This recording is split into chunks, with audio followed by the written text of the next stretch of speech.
परिवार Jaiswal coaching centre पर powered by शिक्षा ही प्रकाश है। साथियों, आज हम सीडीपी बाल विकास की बात करेंगे। आज सीटेट का बाल विकास सीडीपी का सॉल्व पेपर करने वाले हैं। ये सॉल्व पेपर बहुत इंपॉर्टेंट है क्योंकि आपके सभी के लिए जो जुलाई में एग्ज़ाम होने वाला है, बहुत ही क्वेश्चन आपके रिपीट होने वाले हैं। क्या आप सभी लोग तैयार हैं इस महत्वपूर्ण टॉप 30 प्रश्नों को अटेंड करने के लिए और जवाब देने के लिए, फीडबैक देने के लिए कि 30 में से आप लोगों को क्या स्कोर रहने वाला है? तो चलिए शुरुआत करते हैं। यहाँ पे पहला प्रश्न पूछा गया था कि बच्चों की लंबाई और वजन में वृद्धि किसका उदाहरण होता है? गुणात्मक परिवर्तन, भावात्मक, संज्ञानात्मक या मात्रात्मक परिवर्तन होता है। सभी को कमेंट करना, सभी ब्रदर सिस्टर एंड टीचर जिनका सपना अध्यापक अध्यापिका बनना, शिक्षक बनना।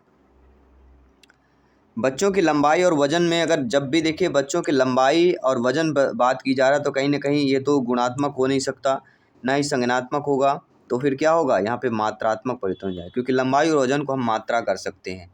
ठीक है, लंबाई को हम माप सकते हैं, वजन को भी हम भार पता कर सकते हैं, वेट कर सकते हैं, उसको हम मात्रात्मक परिवर्तन बोलेंगे। क्या हो जाएगा? मात्रात्मक परिवर्तन। और आपको पता है एक प्रश्न इस प्रकार का हर सीटेट एग्जाम में पूछा जाता है, जो एक शारीरिक विकास का हिस्सा होता है। वृद्धि में शारीरिक में आकार, ऊंचाई, वजन, द्रव्यमान में परिवर्तन होता है, जिसे मापा जा सकता है उसे मात्रात्मक परिवर्तन की कैटेगरी पर रख देते हैं। दूसरा प्रश्न, जीन पियाजे जी के अनुसार निम्नलिखित में से कौन सी क्षमताएं पूर्व संक्रियात्मक अवस्था की विशेषता है? संरक्षण और अमूर्त चिंतन, नकल और प्रतिवर्ती, प्रतीकात्मक खेल और जीववाद, या वर्गीकरण और क्रमबद्धता की बात करें। साथियों, आप सभी लोग जानते हैं कि जब भी जीन पियाजे जी के इनकी क्षमताएं और पूर्व संक्रियात्मक अवस्था की विशेषता की बात की जाती है तो इसमें प्रतीकात्मक खेल और जीववाद, दो चीज़ आपको ध्यान रखना है। इस अवस्था में बच्चे प्रतीकों का उपयोग करना सीखते हैं। जैसे मान लीजिए कोई भी बच्चा है, वह शब्द और चित्र के माध्यम से वस्तु, स्थान को, घटनाओं को दर्शाता है, निर्जीव वस्तुओं को भी जीवित मानता है, उनमें भावनाएं और इरादे की कल्पना होती है। तो प्रतीकात्मक खेल हम कैसे जानेंगे भैया? प्रतीकात्मक खेल मान लो इसके अंदर से पूछ लिया गया तो अब आप क्या करेंगे? देखिए, प्रतीकात्मक खेल में उस अवस्था को बोला जाता है जिसमें बच्चे खिलौने, मिट्टी या अन्य वस्तुओं का उपयोग किसी अन्य वस्तु या व्यक्ति का प्रतिनिधित्व करने के लिए करते हैं। जैसे मान लो सैनिक है, तो सैनिक को वो क्या अगर छोटे छोटे जो क्या होते हैं,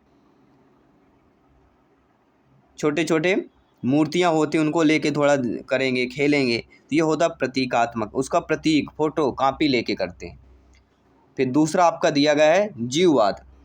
जीववाद में मतलब क्या होता है? बच्चे निर्जीव वस्तुओं को भी जीवित मानते हैं, इसे हम जीववाद कहते हैं। तो दोनों चीजें आपकी क्लियर हो गई। अब बढ़ते हैं अगले प्रश्न की तरफ।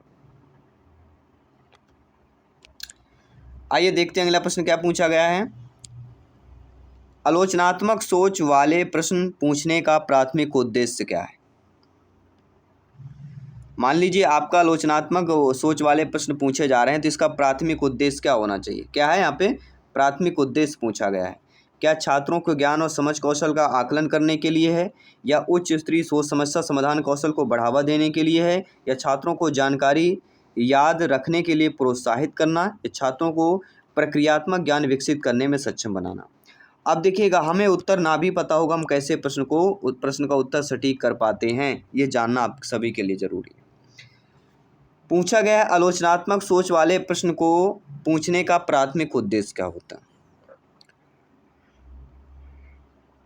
सबसे पहली बात ये जान लीजिए, छात्रों को उच्च स्तरीय सोच और समस्या समाधान कौशल विकसित करने में मदद करना, यानी समझ और कौशल जिक्र आ गया है तो आपको ध्यान देना। कहीं ना कहीं आपको देखिएगा ये भी आप प्रोत्साहित करना है, लेकिन छात्रों को जानकारी याद है, तो याद शब्द को अगर प्रोत्साहन दिया जाए तो ये पेडागॉजी नेगेटिव हो जाएगा। छात्रों को प्रक्रियात्मक ज्ञान विकसित करने में सक्षम बनाना, या उच्च स्तरीय सोच समस्या समाधान कौशल को बढ़ावा देना, या छात्रों को ज्ञान समझ कौशल का आकलन करने के लिए। उद्देश्य के पूछा जा रहा है, उद्देश्य यही होना चाहिए कि बालक बालिका के ज्ञान और समझ कौशल का क्या किया जा सके, उनका आकलन किया जा सके। उद्देश्य ये होना चाहिए, ना कि उनका बढ़ावा देना, प्रोत्साहित करना या सक्षम बनाना। तो अकॉर्डिंग टू क्वेश्चन इसका हमारा फर्स्ट ऑप्शन सही हो जाएगा। कोई डाउट हो बेफिक्र कमेंट कर सकते हैं, फीडबैक कर सकते हैं। जायसवाल सर आप सभी का अभिनंदन और स्वागत करते हैं। आप सभी के माता पिता को प्रणाम करते हैं। आइए देखते हैं अगला प्रश्न। अनुवांशिकता पूरी तरह से एक व्यक्ति की निर्धारण करती है। देखिए अनुवांशिकता का जिक्र है और अनुवांशिकता के चैप्टर से एक दो प्रश्न आना ही आना है, कन्फर्म है, याद रखिएगा, चैप्टर बहुत इंपॉर्टेंट है। तो अनुवांशिकता पूरी तरह से एक व्यक्ति के किसका निर्धारण करती है? तो ये व्यक्ति के कुछ लक्षणों को निर्धारण करने में महत्वपूर्ण भूमिका निभाती है। यह पूर्णतः एक व्यक्ति को निर्धारित नहीं, पूर्णतः व्यक्ति को निर्धारित नहीं करती। अगर आपको आ जाए कि अनुवांशिकता पूर्णतः व्यक्ति को निर्धारित करती है तो ये गलत हो जाएगा। अनुवांशिकता माता पिता को संतानों को जीन के माध्यम से प्राप्त होने वाली प्रक्रिया होती है। जीन्स अर्थात जेंडर, जेंडर हम बोल सकते हैं।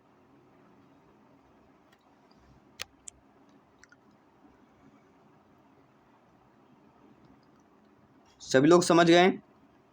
चलिए बढ़ते हैं अगले प्रश्न की तरफ, देखते हैं क्या प्रश्न पूछा गया है। सभी लोग ध्यानपूर्वक समझिएगा और फीडबैक कीजिएगा। अब देखते हैं अगला प्रश्न क्या है। अगला प्रश्न आपका पूछा जा रहा है, ये भी बहुत इंपॉर्टेंट प्रश्न है, कई बार पूछा गया है, कई बार रिपीट हुआ है, इसलिए समझिएगा। ऐसे बच्चे जिन्होंने बहुत कम उम्र में गंभीर सामाजिक अभाव का अनुभव किया हो और आमतौर पर उनके विकास में देरी का बाधा उत्पन्न होती है और पुनर्वास के बावजूद विकास के कुछ क्षेत्रों में सुधार अधीनस्थ होने की संभावना है, यह अवधि जिसमें विकास पर्यावरणीय समर्थन के महत्वपूर्ण रूप से प्रभावित होती है क्या कहलाता है? बहुत ही अच्छा प्रश्न दिया गया। देखिए कहीं ना कहीं यहाँ पे गंभीर शब्द से हमें पता चल रहा है, बहुत कम उम्र में गंभीर अर्थात मानव सामाजिक अभाव का अनुभव करता है। तो गंभीर जो शब्द है, गंभीर से क्या हम सहज काल हो सकता? नहीं हो सकता, मूल काल नहीं हो सकता, संवेदनशील, हाँ गंभीर को हम संवेदनशील बोल सकते हैं कि बात बहुत गंभीर है, बात बहुत संवेदनशील के साथ। तो अकॉर्डिंग टू क्वेश्चन हमारा जो थर्ड ऑप्शन दिया गया है वह यहाँ पे सही हो जाएगा, यानी संवेदनशील अवधि। अर्थात ऐसे बच्चे जिन्होंने बहुत कम उम्र में गंभीर या मानव सामाजिक अभाव का अनुभव किया है और आमतौर पर उनके विकास में देरी या बाधा उत्पन्न होती है और पुनर्वास के बावजूद विकास के कुछ क्षेत्रों में सुधार अधीनस्थ होने की संभावना है। तो यह अवधि जिसमें विकास पर्यावरणीय समर्थन से महत्वपूर्ण रूप से प्रभावित होता है उसको हम संवेदनशील अवधि बोलेंगे। क्या हो जाएगा साथियों? संवेदनशील अवधि। अगर एग्जाम में इससे रिलेटेड भी प्रश्न पूछा जाएगा तो आपसे बनना चाहिए। सभी समझ गए? बहुत बहुत धन्यवाद सभी का समझने के लिए, फीडबैक करने के लिए। आइए देखते हैं अगला प्रश्न क्या पूछा जा रहा है। निम्नलिखित में से निरंतर व्यापक मूल्यांकन का समर्थन करेगा। अब आप जानते हैं निरंतर व्यापक मूल्यांकन, यहाँ से प्रश्न का उत्तर आपका क्लियर होगा। निरंतर मतलब सतत होगा, और सतत की बात करते हैं तो वहाँ पे आपका सीसी का नाम आ जाता है। सीसी एक मूल्यांकन प्रणाली होती है जो छात्रों को सीखने के सभी पहलुओं को शामिल करती है, जिसमें संज्ञानात्मक, भावात्मक, मनोप्रेरक ये सारे क्षेत्र शामिल होते हैं। इसका उद्देश्य क्या होता है? सीसी का उद्देश्य होता है बालक के सर्वांगीण विकास को बढ़ावा देना है। क्या देना है? बढ़ावा देना है। ठीक है, तो यहाँ पे ऑप्शन क्या कह रहा है? वृद्धि और अधिगम प्रगति पोर्टफोलियो, मानकीकृत उपलब्धि परीक्षण, मानकीकृत बुद्धि परीक्षण या सर्वश्रेष्ठ कार्य पोर्टफोलियो। तो मूल्यांकन किसका कर रहा है? सर्वांगीण विकास को बढ़ावा देने के लिए। अर्थात यहाँ पे क्या राइट आंसर हो जाएगा? सभी लोग बताइएगा। हर एक क्वेश्चन यहाँ पे इंपॉर्टेंट है। प्रश्न सरल है, लेकिन अगर आप प्रश्न को नहीं समझ पाए तो यही प्रश्न आपको कठिन लगेगा, याद रखिएगा। अगर सरलता से समझना है तो सोच समझकर कमेंट कीजिएगा। चलिए इसका राइट आंसर आ चुका है। राइट आंसर जानने वाले हैं सभी लोग, बताइए। जी हाँ, जुलाई में सीटेट जुलाई का सॉल्व पेपर है। तो वृद्धि और अधिगम प्रगति portfolio, first option is the right answer हो जाएगा, क्योंकि यह दृष्टिकोण में सकारात्मक, भावात्मक, सामाजिक विकास, शैक्षणिक, सह शैक्षणिक इन सभी पहलुओं पर जोर देता है, इसलिए वृद्धि और अधिगम प्रगति पोर्टफोलियो हो जाएगा। First option is the right answer हो जाएगा। इसके बाद बढ़ते हैं आपके अगले प्रश्न की तरफ चलते हैं। अगला प्रश्न देखिएगा और समझिएगा। लेव वाइगोस्की के सिद्धांत के अनुसार छात्रों के सीखने के अनुभव को बेहतर बनाने के लिए निम्नलिखित में से कौन से एक अनुशासित दृष्टिकोण है? क्या वह छात्रों के वर्तमान स्तर पर आधारित उनको उचित समर्थन और मार्गदर्शन के साथ काम प्रदान करना, छात्रों को कोई सहायता नहीं देना और उन्हें अपने दम पर संघर्ष करने के लिए छोड़ देना, छात्रों को ऐसा काम प्रदान करना जिसे वे व्यक्तिगत रूप से संबंधित और पूरा कर सकें, छात्रों को ऐसा काम प्रदान करना जो उनकी समझ के वर्तमान सतह और पूरी तरह से आवंटित हो। देखिए, अगर पेडागोजी में बच्चों को ऐसा काम करना वैसा काम करना दिया गया है तो समझिएगा निगेटिव है। ये की पॉइंट्स बता रहा हूँ। ऐसा वैसा काम करना अगर दे दिया गया तो ऐसा वैसा पेडागोजी में बच्चों के लिए शब्द नहीं उपयोग किया जाता। या उपयोग किया जाएगा हाँ में या उपयोग किया जाएगा ना में। पूरी तरह से संभावित होगा या असंभावित होगा। तो संभव असंभव में होता है, ना कि ऐसा वैसा, ठीक है, ठीक ठाक, हेलो हाय, ये सब नहीं होता। तो ये तो दो हो नहीं सकते। फिर तीसरा हमारा निगेटिव दिया गया कि छात्रों को कोई सहायता नहीं देना, तो ऐसा तो कर नहीं सकते हैं। तो हमारा जो पहला ऑप्शन है ये सटीक हो जाएगा कि लेव वाइगोस्की के सिद्धांत के अनुसार छात्रों के सीखने को अनुभव को बेहतर बनाना है तो उसके लिए छात्रों के वर्तमान स्तर पर आधारित उनको उचित समर्थन और मार्गदर्शन के साथ क्या करना चाहिए? काम प्रदान करना चाहिए। कैसे काम प्रदान है? उनके वर्तमान स्तर को देखिए, उनका समर्थन के साथ साथ मार्गदर्शन के साथ उनको काम प्रदान करना। यह अनुशासित दृष्टिकोण से बेस्ट हो जाता है। नो डाउट सभी लोग समझ रहे हैं अच्छे तरीके से। बहुत बहुत धन्यवाद सभी का। जयसवाल सर, आप सभी का अभिनंदन और स्वागत करते हैं, आप सभी ब्रदर सिस्टर एंड टीचर्स का। अगला प्रश्न, शिक्षण अधिगम प्रक्रिया में व्यस्त और सक्रिय रूप से शामिल महसूस करते हैं जब। अब देखिए यहाँ पे क्या दिया गया है, ये समझने वाली बात है। हमारे समझने वाली बात है कि शिक्षार्थी यहाँ पे दिया गया है। शिक्षार्थी का तात्पर्य होता है स्टूडेंट्स, बालक बालिकाओं की बात कर रहा है। तो बालक बालिकाओं के अधिगम प्रक्रिया में व्यस्त और सक्रिय रूप से शामिल या महसूस कब किया जा सकता है? अधिगम का बल दोहराव और रटने पर, तो रटना सब निगेटिव हो गया, ये भी नहीं हो सकता। शिक्षार्थियों के सामाजिक भावनात्मक आवश्यकताओं की उपेक्षा किया जाए तो ये भी नहीं होगा, क्योंकि अगर भावनात्मक सामाजिक उपेक्षा कर देंगे तो बच्चे कैसे हो पाएंगे पॉजिटिव? वो तो उससे निगेटिव हो जाएंगे कि हमारी बातों को नहीं ले रहे हैं, समाज में जो बातें उनको नहीं ले रहे हैं, ठुकरा रहे हैं, उनसे आपके विपरीत में बता रहे हैं, विरोध कर रहे हैं। तो ये उपेक्षा हो तो नहीं करना है। तो ये दोनों निगेटिव हो गए, क्योंकि यहाँ पे शिक्षार्थी की अधिगम प्रक्रिया में व्यस्त और सक्रिय रूप से महसूस कराना। उनके पूर्व ज्ञान को पृथक किया जा सके या नकारा जाए तो नकारा जाए, या पूर्व ज्ञान को अलग किया जाए। क्या आपने जो डीएड बीएड में पेडागोजी पढ़ी है, क्या आपको सीटेट उसे नकार दिया जाए तो ऐसा हो सकता है क्या? आपको में कैसा होगा? आक्रोश होगा। हमने जो डीएड बीएड में पढ़ा ट्रेनिंग में, वही तो पेडागोजी है, वही तो मिलती है समझ के। इसलिए तो डीएड बीएड की ट्रेनिंग होती है, डिप्लोमा लिया जाता है शिक्षक बनने के लिए, टीचर बनने के लिए, अध्यापक अध्यापिका बनने के लिए। तो यहाँ पे हमारा केवल एक ही ऑप्शन बचता है कि गतिविधियाँ उनके संदर्भ से संबंधित होनी चाहिए। अगर बालक बालिका शिक्षार्थी में अधिगम प्रक्रिया में व्यस्त और सक्रिय रूप से शामिल महसूस कराना है तो बच्चों में जो गतिविधियां होंगी किसके? उनके संदर्भ से संबंधित होना चाहिए, अर्थात बालक बालिका शिक्षार्थी के अधिगम से संबंधित होना चाहिए। तो अकॉर्डिंग टू डी ऑप्शन इधर राइट आंसर हो जाएगा। सभी लोग समझ गए अच्छे तरीके से? आइए बढ़ते हैं अगले प्रश्न की तरफ। अगला प्रश्न आपकी स्क्रीन पर आ चुका है। हर एक क्वेश्चन यहाँ पे इंपॉर्टेंट है साथियों। लेव वाइगोस्की के अनुसार बच्चे अपने स्वयं के व्यवहार को किस प्रकार नियमित करते हैं? देखो, ये लेव वाइगोस्की का जिक्र हुआ है, तो लेव वाइगोस्की के अनुसार बच्चे अपने व्यवहार को सामाजिक अंतःक्रिया का जिक्र जरूर होगा। अब देखिए, सामाजिक अंतःक्रिया क्या किसी में दिया गया? नहीं दिया गया। तो व्यवहार होगा या कहीं ना कहीं दूसरा कोई ऐसा शब्द दिया गया होगा जिसके आप इसका आंसर निकाल सकते हैं। सभी लोग सोचिए, ऐसा कौन सा ऑप्शन है जिसका इसका आंसर निकाला जा सकता है? सभी ऑप्शन को पहले ध्यानपूर्वक देखते हैं, समझते हैं, फिर आप लोगों का इसके बाद फीडबैक लेते हैं और जानते हैं आप लोगों की क्या प्रतिक्रिया होने वाली है, क्या आप लोग प्रतिक्रिया देने वाले हैं। पहली बात तो ये जानना जरूरी हो जाता है, क्या आप प्रक्रिया देने वाले हैं? तो देखिए, इसमें सबसे इम्पोर्टेंट हो जाता है आपका आत्मवाक के माध्यम से नियमित, प्राइवेट स्पीच। वाइगोस्की कहते हैं बच्चे अपने व्यवहार को आत्मवाक के माध्यम से करते हैं। क्यों करते हैं? क्योंकि आत्मवाक की उदाहरण प्रस्तुत की वाइगोस्की ने, ठीक है ना। और इसका उपयोग बच्चे अपने कार्यों को निर्देशन, समस्याओं को हल करने और अपने व्यवहार को नियंत्रित करने में करते हैं। वाइगोस्की के अनुसार आत्मवाक क्यों महत्वपूर्ण, अगर ऐसा प्रश्न आता है तो यह बच्चों उनके कार्यों के बारे में सोचना और अपनी सोच को व्यवस्थित करना और अपने व्यवहार को नियंत्रित करने में हेल्प करता है, मदद करता है, आपको सपोर्ट करता है।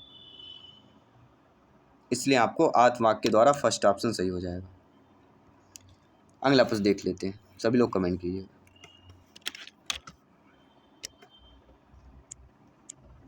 जागृति को पता चल गया कि उसका कुत्ता रस्सी एक गोल्डन रिट्रीवर है। जब वह एक और कुत्ते को देखती है तो रस्टी जैसा दिखता है लेकिन वह अलग नस्ल का है, तो वह उसे भी कुत्ता समझती है। जीन पियाजे के संज्ञानात्मक विकास के सिद्धांत के अनुसार किस अवधारणा को प्रदर्शित कर रहा है? मतलब है तो वो कुत्ता ही है, चाहे वह किसी भी दूसरे जाति का हो। कह सकते हैं नस्ल अलग अलग हो सकती है। ये भी सीटेट में आया हुआ प्रश्न है। इसको हम आत्मसात्विकरण का नाम देंगे। और जब आत्मसात्विकरण ऑप्शन नहीं होता है तब आप क्या बोलेंगे? तब फिर आपका यहाँ पे समायोजन का जिक्र आ जाता है।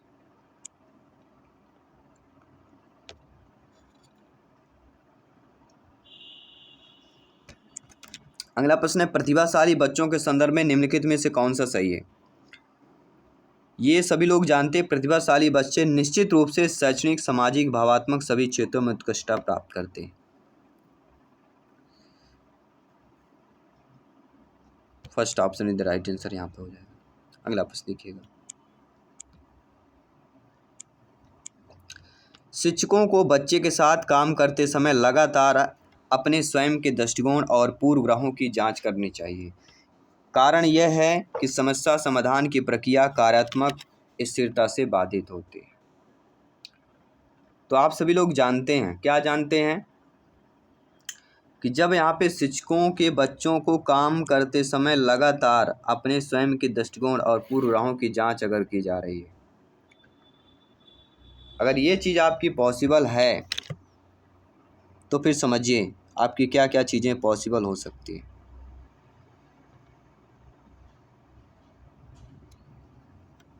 अब यहाँ पे ऑप्शन कह रहा है ए आर दोनों सही हैं, लेकिन ए आर की व्याख्या नहीं हो रही है। ए सही है, आर गलत है। ए और आर दोनों गलत है, आर दोनों सही दिए गए। तो हम यहाँ पे सभी लोग जानते हैं सही बातें दी गई हैं। क्या सही दिया गया है? कि सही ये दिया गया है कि शिक्षकों को बच्चों के साथ काम करते समय लगातार अपने स्वयं के दृष्टिकोण और पूर्वग्रहों की जांच करनी चाहिए। ये बात बिल्कुल सही है। लेकिन समस्या समाधान की प्रक्रिया कार्यात्मक स्थिरता से बाधित होती, ये भी सही, लेकिन इन दोनों का कनेक्शन नहीं आता। कनेक्शन इसलिए नहीं आ रहा क्योंकि यहाँ अपने स्वयं के दृष्टिकोण और पूर्वग्रहों की जांच कर रहा है, फिर यहाँ समस्या समाधान की प्रक्रिया कार्यात्मक स्थिरता बता रहा। बातें तो सही दी गई, लेकिन यहाँ पे ए और आर दोनों सही, लेकिन ए आर की सही व्याख्या नहीं कर। समझ गए सभी लोग? चलिए बढ़ते हैं।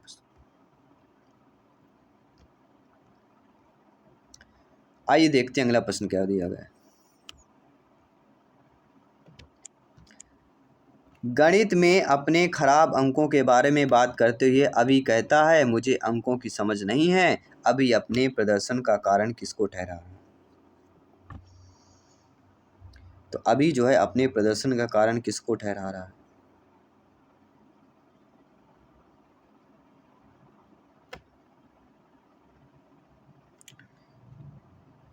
क्या वे कार्य कठिनाई है, कोशिश की कमी है, योग्यता का अभाव या किस्मत हो जाए? सभी लोग बताइए, सभी लोग फीडबैक कीजिए।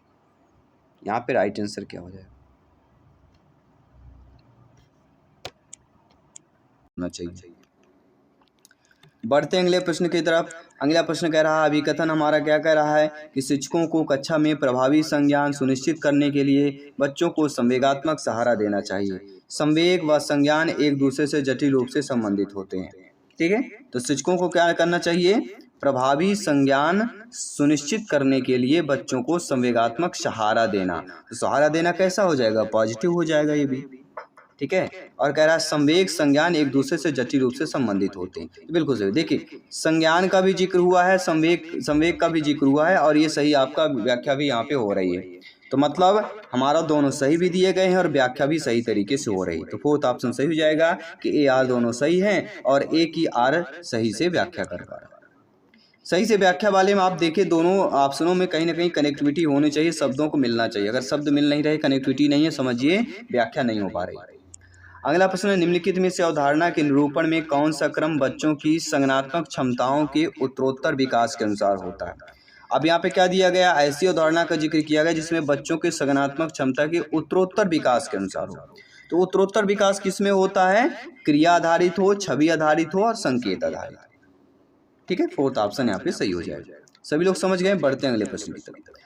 अगला प्रश्न है विभिन्न जेंडर के व्यवहार के बारे में पूर्व कल्पित सामान्यीकरण क्या कहलाते हैं। तो पूर्व जेंडर मतलब कहीं ना कहीं जेंडर रूढ़वादिता का जिक्र दे दिया गया।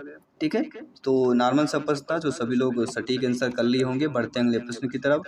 कथन कह रहा है कि विविध सांस्कृतिक पृष्ठभूमि से छात्रों की जरूरतों को पूरा करने के लिए कक्षा शिक्षण को सांस्कृतिक रूप से उत्तरदायी होना चाहिए, और कारण कह रहा है कि कक्षा में समता केवल मानकीकृत पाठचर्या व आकलन के द्वारा सुनिश्चित की जाती है। तो आप यहाँ पे देख पा रहे हैं, समझ पा रहे हैं कि दोनों ये आपका सही दिया गया है। ये सही इसलिए दिया गया है क्योंकि विविध सांस्कृतिक पृष्ठभूमि से छात्रों की जरूरतों को पूरा करने की, विविध सांस्कृतिक पृष्ठभूमि मतलब अनेक की भाषाएं होती हैं, अनेक प्लेसेस से बच्चे आते हैं, तो उनकी अपनी भी संस्कृति होती है। किसी भी राज्य चले जाएं, पड़ोसी जिला में चले जाएंगे तो वहाँ पे संस्कृति आपकी चेंज हो जाती है, बदल जाती है, अपनी अपनी संस्कृतियाँ हैं। तो उसी पर यहाँ पे तर्ज पर है कि संस्कृत पृष्ठभूमि छात्रों की जरूरत को पूरा करने के लिए कक्षा शिक्षण को सांस्कृतिक रूप से उत्तरदायी होना चाहिए। बिल्कुल सही दिया गया है। लेकिन कक्षा में समता केवल मानकीकृत, अब केवल शब्द दे दिया जाएगा तो केवल तो सुनिश्चित होने सही नहीं हो सकता। मतलब ए सही दिया है, आर गलत दिया गया, सेकंड ऑप्शन सही कर लेंगे, हमें और ज़्यादा दिमाग में जोर देने की आवश्यकता ही नहीं पड़ेगी। बढ़ते हैं आपके अगले प्रश्न की तरफ। हार्वर्ड गार्डनर की दी गई बुद्धि की अवधारणा का निहितार्थ क्या होता है। तो हार्वर्ड गार्डनर की बुद्धि से संबंधित पता है सीटेट में आप सभी लोगों को पूछा ही जाता है। तो हार्वर्ड गार्डनर की बुद्धि की अवधारणा का अगर निहितार्थ की मैं बात करता हूँ तो आप सभी लोग जानते हैं कि ये अलग अलग आयामों में लोगों की अलग अलग योग्यताएं होती हैं। पहला ऑप्शन जो है यहाँ पे सही हो जाएगा।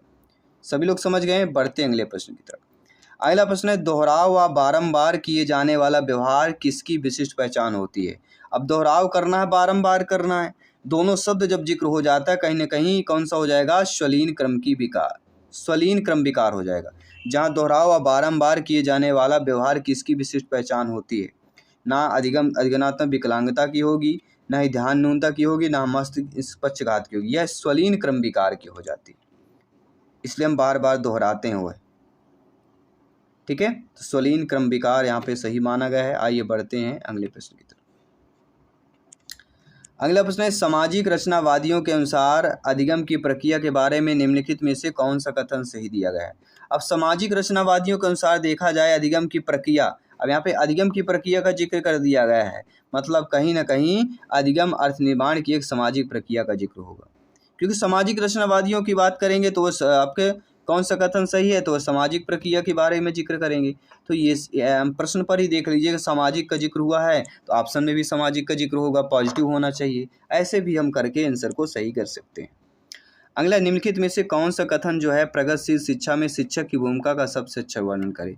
अब प्रगतिशील शिक्षा की बात करें और शिक्षक की भूमिका का अच्छे वर्णन की बात की जा रही है तो कहीं ना कहीं आपके शिक्षक एक सुविधादाता के रूप में कार्य करते हैं। पहला ऑप्शन यहाँ पे सही हो जाएगा। बढ़ते अगले प्रश्न की तरफ। निम्नलिखित में से कौन से एक अच्छी तरह से तैयार किए गए आलोचनात्मक सोच वाले प्रश्न की विशेषता नहीं। तो आप सभी लोग जानते समझते हैं कि इसमें सूचना के विश्लेषण मूल्यांकन की आवश्यकता होती है। यह उच्च स्तरीय सोच और समस्या समाधान कौशल को बढ़ावा देता है। यह खुला प्रश्न है, कई उत्तरों को प्रस्तुत करने की अनुमति देता है, तीनों पॉजिटिव हैं। लेकिन आलोचनात्मक सोच वाला प्रश्न कौन सा नहीं है कि यह मुख्य रूप से तथ्यात्मक जानकारी पर आधारित है। यह आलोचनात्मक प्रश्न नहीं कहलाएगा। ठीक है, इसलिए अकॉर्डिंग टू क्वेश्चन पहला ऑप्शन हमारा जो दिया गया वह सही हो जाएगा। बाकी ये तीनों हमारे आलोचनात्मक प्रश्न की विशेषता कहला जाएंगे। बढ़ते हैं आपके अगले प्रश्न की तरफ। अगला प्रश्न है कि शिक्षकों की कक्षा में प्रश्न पूछने पर ध्यान देना चाहिए और निर्देश देने के बजाय उन्हें प्रश्न पूछने के लिए प्रोत्साहित करना चाहिए। बिल्कुल सही बात दी गई है। बाल केंद्रित शिक्षा शास्त्र का अर्थ है कि कक्षा में बच्चों की आवाज़ को महत्व देना और उनकी प्रतिभागिता को सुनिश्चित करना। तो आपकी दोनों चीज़ें दी गई हैं और कहीं न कहीं बच्चों को यहाँ पे प्रश्न की बात की जा रही है और बच्चों को यहाँ पे उन्हें प्रश्न पूछने को प्रोत्साहन की बात करेंगे। प्रोत्साहन मतलब बच्चों की आवाज़ को महत्व दिया जा रहा है। दिया जा रहा है कि नहीं दिया रहा? तो पूरे तरह से ध्यान देना और महत्व देना दोनों चीज़ें सेम हो जाती हैं, मतलब दोनों चीज़ें पॉजिटिव हैं, दोनों शब्दों का जिक्र हो रहा है, एक दूसरे से मिल जा रहे हैं, मतलब ए आर दोनों सही हैं और ए की आर सही व्याख्या भी कर रहा है। तो ऐसे कनेक्टिविटी हमें समझना पड़ेगा। बढ़ते हैं अगले प्रश्न की तरफ।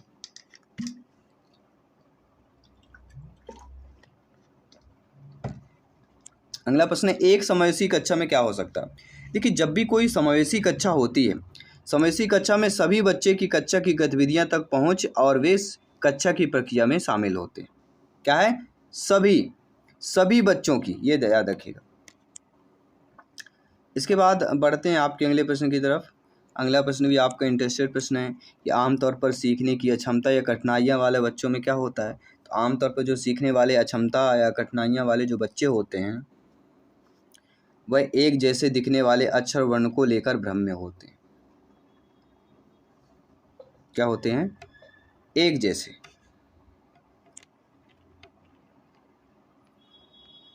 बढ़ते हैं अगले प्रश्न की तरफ।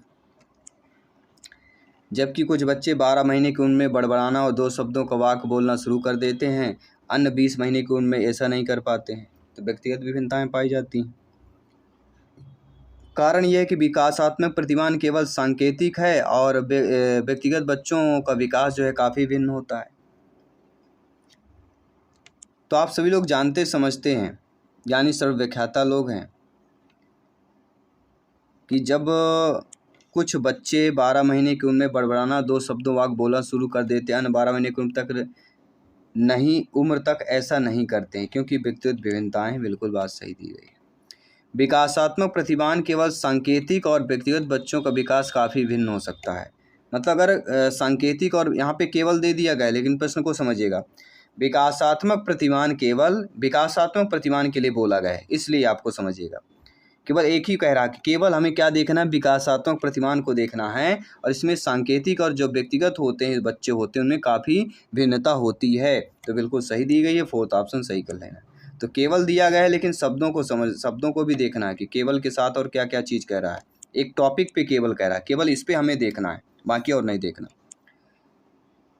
कक्षा 5वीं के बच्चों को तैरने और डूबने की अवधारणाओं को पढ़ाने के लिए संरचनावाद में दृढ़ विश्वास रखने वाले शिक्षकों द्वारा कौन सा शैक्षणिक दृष्टिकोण अपनाया जाएगा? अब कक्षा 5वीं बच्चों क्या करना? तैरने की डूबने की अवधारणा को पढ़ा रहे हैं, मतलब कहीं ना कहीं आप निर्देशित खोज की बात कर रहे हैं। अगला प्रश्न देखिएगा। अगला प्रश्न है, हेंज की दुविधा को पेश किए जाने पर अरुणिमा तर्क देती है कि कानून इन परिस्थितियों के लिए स्थापित नहीं किया गया था। इस स्थिति में दवा लेना वास्तव में सही नहीं है, लेकिन यह उचित है। लॉरेंस कोहलबर्ग के सिद्धांत के अनुसार अरुणिमा नैतिक विकास की कौन सी अवस्था में? देखिए, जब ऐसी चीज़ें बातें की जाती तो कहीं ना कहीं नैतिकता का विरोधाभास, व्यक्तिगत अधिकार और लोकतंत्रिका तीनों आ जाती हैं, क्योंकि सभी का जिक्र इसमें किया गया है। अगला प्रश्न देखिएगा। अगला प्रश्न है, विकास के संदर्भ में निम्नलिखित में से कौन सा कथन सही दिया गया है? तो विकास की अगर बात करते हैं, विकास जो होता है साथियों वह चक्री तरीके से होता है, रैखिक नहीं होता है। विकास कभी सीधा नहीं होता है। क्या विकास कभी का सीधा होगा आपका? तो सभी का सीधा हो जाएगा। विकास चक्रीय रूप में होता है, या आपने सुना होगा सर्पिलाकार होता है। सर्पिलाकार, आपने ये शब्द तो सुना होगा, सर्पिलाकार। ठीक है, चक्रीय आ जाए या सर्पिलाकार आए, दोनों सही है, इसलिए पहला ऑप्शन सही हो जाएगा। विकास कभी भी रेखीय नहीं होता, सीधी नहीं होता, कभी किसी का ज़्यादा होगा, किसी का कम होगा, कभी ज़्यादा होता है, कभी कम होता है। तो एक रेखीय नहीं कर सकते, चक्रीय क्रम में चलता है।